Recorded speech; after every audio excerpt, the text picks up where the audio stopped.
तो अयोध्या राम मंदिर में रामलला की प्राण प्रतिष्ठा के लिए तैयारियां तेज हैं। सुरक्षित व्यवस्थाओं को सुचारू रखने के लिए सुरक्षा जवानों ने मोर्चा संभाल लिया है। सुरक्षा कर्मियों के साथ एनएसजी और एसपीजी ने भी कमान संभाल ली है। रामलला के प्राण प्रतिष्ठा के मुख्य समारोह में अब मात्र एक ही दिन शेष है और इससे पहले पूरे राम धाम को अभेद बनाने की जो कवायद है वो अब अंतिम चरण में है। केंद्र से लेकर राज्य तक 25,000 से ज्यादा पुलिस कर्मियों ने अयोध्या में डेरा डाल दिया है और इसी के साथ शीर्ष खुफिया एजेंसी रॉ की भी मौजूदगी वहां पर रहेगी। अयोध्या में 3 दिनों तक बाहरी लोगों की एंट्री को बंद कर दिया गया है। वहीं प्राण प्रतिष्ठा से पहले लखीमपुर नगर पालिका बोर्ड में बड़ा फैसला लिया गया है। बोर्ड बैठक में जिले के 4 चौराहों का नाम राम, जानकी, परशुराम के नाम रखने का प्रस्ताव पास हो गया है। वहीं प्राण प्रतिष्ठा के चलते यूपी के सभी अस्पतालों में भी अलर्ट जारी किया गया है। 15 फरवरी तक प्रदेश के सभी सरकारी डॉक्टरों की छुट्टियों पर रोक लगा दी गई है। 22 जनवरी को अयोध्या में राम मंदिर प्राण प्रतिष्ठा का आयोजन होगा। आपको बता दें कि रामलला की प्राण प्रतिष्ठा के लिए सभी देवी देवताओं को निमंत्रित किया गया है।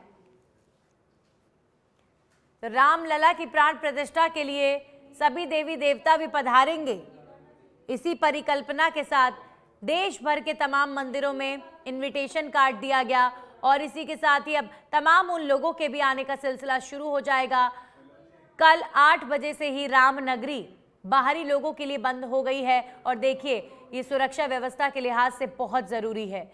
वहां पर 25,000 से भी ज़्यादा पुलिसकर्मी तैनात हैं। सुरक्षा व्यवस्था की चाक चौबंद व्यवस्था इसीलिए भी ज़रूरी है क्योंकि देश के तमाम बड़े कार्यक्रमों में से एक ये कार्यक्रम होगा। ये इतिहास के पन्नों में दर्ज होगा। भगवान रामलला की प्राण प्रतिष्ठा का ये दिन हर एक राम भक्त के लिए इससे बड़ा दिन कोई और हो नहीं सकता। एनएसजी और एसपीजी की तैनाती है, रॉ की तैनाती है। देश की तमाम खुफिया एजेंसी इस समय अयोध्या में सभी लोगों की सुरक्षा के लिए तैनात है। 25,000 से भी ज्यादा पुलिसकर्मियों की ड्यूटी वहां पर लगा दी गई है। उत्तर प्रदेश के सभी हॉस्पिटल्स को अलर्ट मोड पर रहने के लिए कहा गया है। इसी के साथ ही सभी सरकारी डॉक्टर्स की छुट्टियां फिलहाल के लिए रद्द कर दी गई हैं क्योंकि सारे पुख्ता इंतजाम बेहद जरूरी होते हैं। कल का जो दिन है वो बहुत अहम है। कल के दिन के लिए लंबे वक्त से राम भक्त इंतजार कर रहे थे।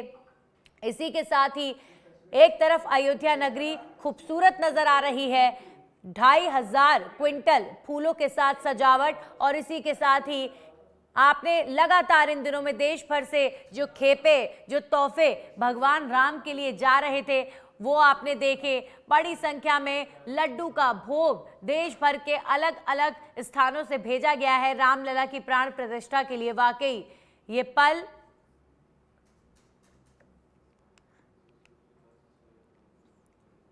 ये पल उन तमाम राम भक्तों के लिए इमोशनल दिन भी है। और ये जो तस्वीरें आप देख रहे हैं भगवान राम लला की प्राण प्रतिष्ठा से पहले जो फूलों की सजावट राम मंदिर में हुई है ये तस्वीरें उसकी हैं। 2,500 क्विंटल फूलों से अयोध्या नगरी को सजाया जा रहा है।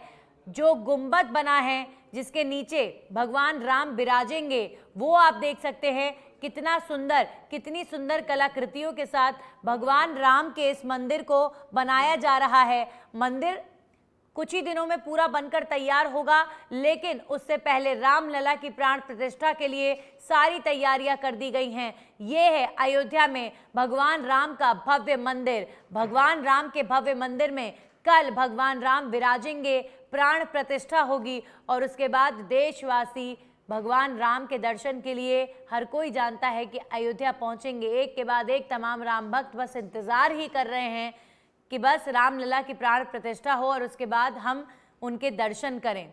वाकई इससे बड़ा पल किसी भी राम भक्त के लिए हो नहीं सकता। उत्तर प्रदेश में तैयारियों के बारे में लगातार हम आपको बता रहे हैं। ये जो तस्वीरें आप देख रहे हैं ये भी हाल की तस्वीरें हैं। ये भी सजावट जो रामलला की प्राण प्रतिष्ठा के लिए हुई है अयोध्या में उसकी तस्वीरें आप देख रहे हैं। लाइट्स और लेजर लाइट्स के साथ भगवान राम के मंदिर को सजाया गया है और इसी के साथ ही फूलों की खुशबू और फूलों की खूबसूरती से मंदिर सराबोर है। हर तरफ राम में अयोध्या से लेकर देश का कोना कोना और इसी के साथ ही ना सिर्फ देश बल्कि दूर दूर से भी राम धुन सुनाई दे रहा है। श्रीलंका से लेकर अर्जेंटीना तक, अर्जेंटीना से लेकर थाईलैंड तक राम धुन सुनाई दे रही है। नेपाल में जानकी शहर जो जनकपुर है, जहाँ की सीता माता हैं, वो शहर भी पूरी तरीके से जगमग है, क्योंकि भगवान राम, उनकी अर्धांगिनी सीता और उनके भाई लक्ष्मण जो 14 साल के वनवास पर गए थे और जब वो वापस लौटे थे तो पूरे देश ने दिवाली मनाई थी। इसी तरीके से अब भगवान राम अपने इस स्थल पर वापस लौट रहे हैं, तो दिवाली जैसा ही पल ये पूरे देश के लिए है। आप देश भर के कई गली मोहल्लों में आज जब जाएंगे तो आपको बहुत सारे घरों में लाइट्स जलती हुई मिलेंगी। जैसे दिवाली पर माहौल होता है देश भर में, बिल्कुल वैसी तस्वीर दिखनी शुरू हो गई है। कई लोगों ने अपने घर में दिए जलाने शुरू कर दिए हैं और यही अपील तमाम लोग भी राम भक्तों से कर रहे हैं कि जब भगवान राम की प्रतिष्ठा राम मंदिर में हो तो आपका घर भी जगमग रहना चाहिए कि मानो दिवाली आप मना रहे हों।